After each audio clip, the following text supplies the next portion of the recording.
మనం తెలుసుకున్నాం.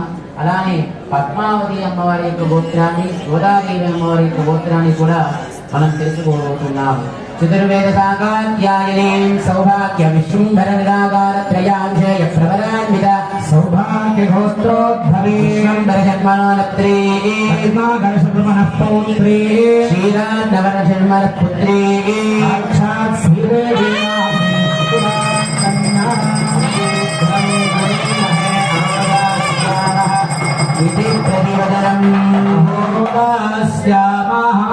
పద్మావతి అమ్మవారి యొక్క గోత్రం అనగా శ్రీదేవి అమ్మవారి యొక్క గోత్రం సౌభాగ్య గోత్రంగా మనకి చెప్పబడుతుందన్నమాట. లక్ష్మీ క్షీర సముద్రరాజనాయాం శ్రీరంగ ధామేశ్వరి లోక కళ్యాణార్థమి క్షీర సముద్రాన్ని అంటే పాల కడలని చిరికినప్పుడు ఆ క్షీరంలోంచి అమ్మవారు ఉద్భవిస్తారన్నమాట. చిట్ట చివరన అమ్మవారు వస్తారు. ఆ అమ్మవారిని శ్రీమన్నారాయణుడు వివాహం చేసుకుంటూ ఉంటారన్నమాట. ఆమె శ్రీదేవిగా పద్మావతిగా అలవేర్మందగా మనకి చెప్పబడుతోంది. అనంతరం గోదాదేవి యొక్క గోత్రాన్ని మనం తెలుసుకుందాం. చతుర్వేద సాగాధ్యాయనే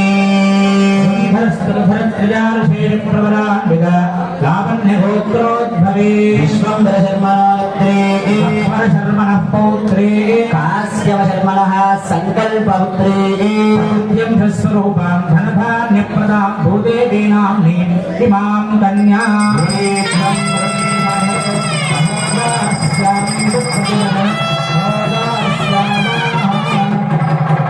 భూదేవి అమ్మవారి యొక్క గోత్రం లావణ్య గోత్రంగా మనకి చెప్పబడుతుందన్నమాట. ఈ యొక్క భూదేవి అమ్మవారు ఎలా ఉద్భవించారు అంటే గనక కశ్యప ప్రజాపతి యొక్క సంకల్పం నుంచి ఈ యొక్క భూమండలం మొత్తం కూడా ఏర్పడింది అన్నమాట. ఆమె అమ్మవారికి ఏమయ్యా మనకి ప్రసాదిస్తుంది అంటే గనక ధనధాన్య స్వరూపిణిని, అంటే భూమి నుంచే ధనము ధాన్యము రెండు కూడా భూమి వల్లనే వస్తాయి. ధాన్యాన్ని అమ్మితే ధనం వస్తుందన్నమాట. అలానే ఈ యొక్క 23 యొక్క గోత్రాన్ని కూడా తెలుసుకున్నాం. నమస్కారం చేసుకుని నమో వెంకటేశాయ అనేటువంటి నామాన్ని స్మరణ చేస్తూ ఉండండి. ఓం సామ్రాజ్యం భోజ్యం స్వరాజ్యం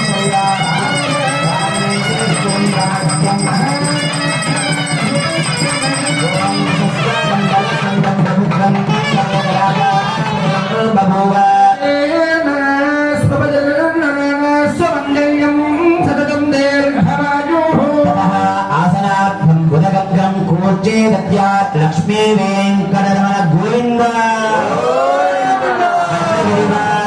గోవింద. అఖిలాండ కోటి బ్రహ్మాండ నాయకుడైనటువంటి స్వర్ణగిరి వెంకటేశ్వర స్వామి యొక్క కళ్యాణ మహోత్సవంలో భాగంగా స్వామివారికి ముఖ్యమైనటువంటి ఘట్టం పాద ప్రక్షాళన. ఇందాకే మనం చెప్పుకున్నాం, ఏమయ్యా మనకి ఏదైనా కష్టం వస్తే ఎవరిని ఆశ్రయించాలి అంటే గనక వెంకటేశ్వర యొక్క చరణములు, ఆయన యొక్క దివ్యమైనటువంటి పాదపద్మలు మాత్రమే ఆశ్రయించాలి. మనకి ఇందాక అర్చక స్వామి చెప్పి ఉన్నారన్నమాట. కలౌ సంఖ్య వెంకటేశ అంటే కలియుగంలో వెంకటేశ్వరుడే ఆధార బిందం. ఆయన యొక్క సంకీర్తనే కృతేతు నారసింహశ్చ త్రేతాయాం రఘునందన ద్వాపరే శ్రీకృష్ణశ్చ కలౌ వెంకటనాయక అనేటువంటి శాస్త్రవచనం. అటువంటి సంకీర్తన ఫలాన్ని మనందరూ కూడా చెప్పుకున్నాం.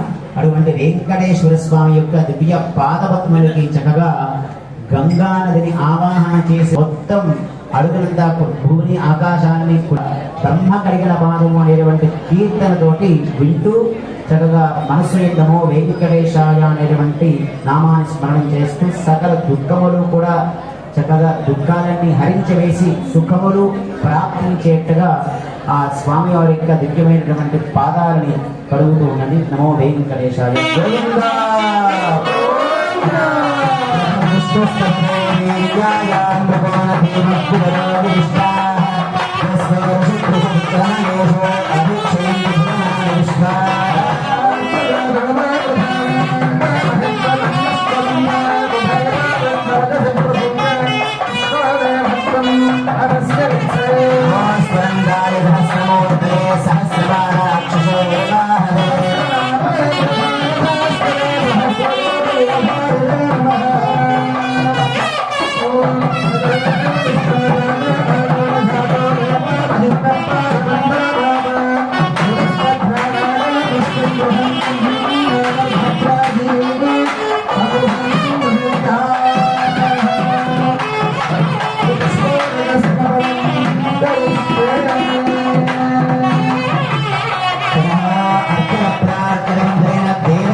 కళ్యాణ మహోత్సవంలో భాగంగా స్వామివారికి పాద ప్రక్షాళనని మనం పూర్తి చేసుకున్నాము. అనంతరం వివాహంలో ఎలా అయితే అల్లుడికి కాళ్ళు కడిగిన తర్వాత వస్త్రాన్ని అంటే బట్టలు పెట్టే ముందర ఒక తీపి పదార్థాన్ని ఒక స్వీట్ని తినిపిస్తారు.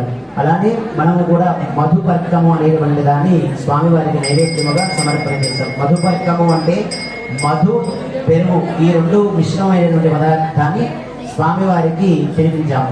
అనంతరం ఉత్కాల గోత్రోద్భవుడు అయినటువంటి పశుపతి శ్రీనివాస గారు ఝాన్సీ గారి యొక్క దంపతులు, అలానే వెలుగొల్ల గోత్రోద్భవుడు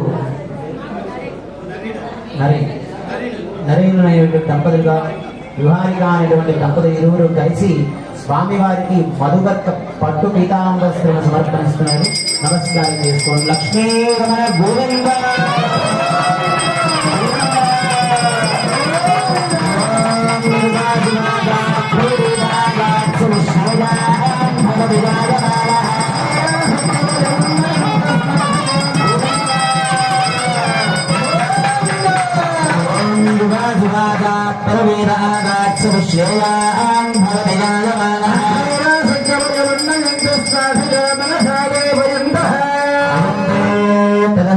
చరణం భవతి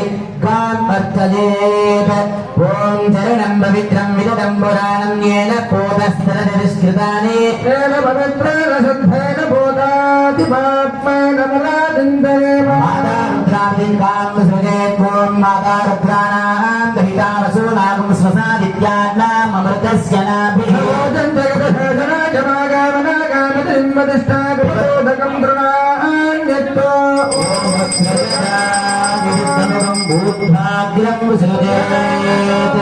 చక్కగా స్వామివారికి మొదటి పట్టు పీతాంబస్త్రములని కూడా మనం సమర్పణ చేసుకున్నాం. బాగా కీర్తన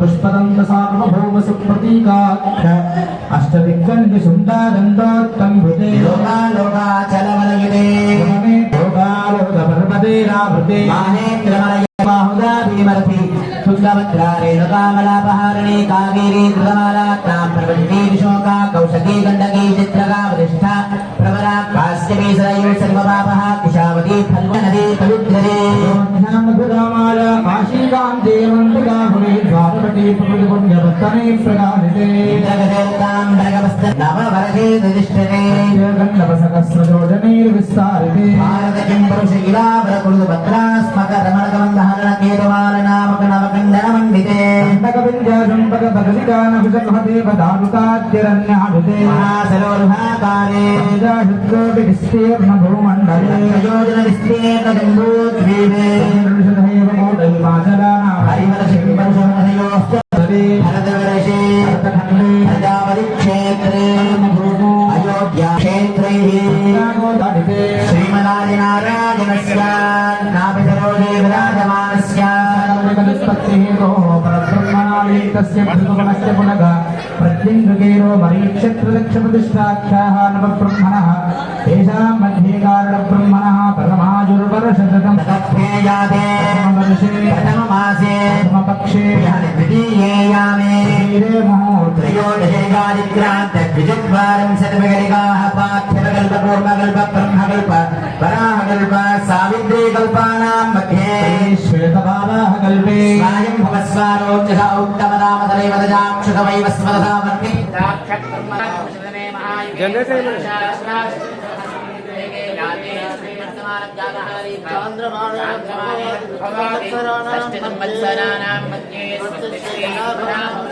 कैङ्कर्यरूपं कन्यादानं अहं करिष्ये